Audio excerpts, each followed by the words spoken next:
dans le comté de Los Angeles, la majorité des personnes mortes sous les balles des policiers sont latinos.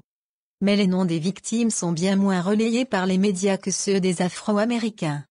La presse internationale a beaucoup parlé de Michael Brown et d'Eric Garner, deux Noirs américains tués par des policiers en 2014, mais très peu de tous les Latino-Américains qui ont aussi été tués par la police américaine. Le déséquilibre se retrouve dans les médias américains, qui ont consacré beaucoup moins de reportages à ces cas. Antonio Zambrano Monte, Oscar Ramirez Jr. ou encore Ricardo Diaz de Ferrino n'étaient pas armés quand ils sont morts sous les balles des policiers, mais leur nom reste quasiment inconnu. La vidéo choquante montrant la mort de Diaz de Ferrino a récemment été rendue publique par décision de justice mais n'a pas déclenché de mouvement de protestation.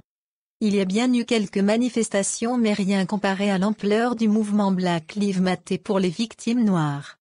Pourtant, en 2015, dans le comté de Los Angeles, sur 23 personnes tuées par la police, 14 étaient d'origine latino-américaine, dont plusieurs qui n'étaient pas armés. Selon le Los Angeles Times, la différence de réaction s'explique en partie par le contexte historique. Alors que les Noirs américains sont victimes de brutalité sanctionnée par les autorités depuis des siècles aux États-Unis, ce n'est pas le cas des Latino-américains, qui ont pour la plupart une image positive de la police. Les journalistes rappellent notamment que, dans la police de Los Angeles, 45% des policiers sont latino-américains. Absence de leadership. Alors que les églises noires sont très impliquées dans le militantisme politique, ce n'est en général pas le cas des églises catholiques fréquentées par les immigrés hispanophones. Lorsque les latinos manifestent, c'est plutôt pour des questions de réforme de l'immigration, et tout le reste passe au second plan. L'autre point essentiel est l'absence de leadership politique unifié.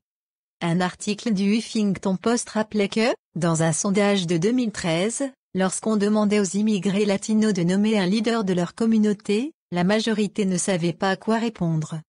À l'inverse, une personnalité comme le révérend Al Sharpton, un pasteur et présentateur télé afro-américain, sert en quelque sorte de porte-parole de la communauté noire.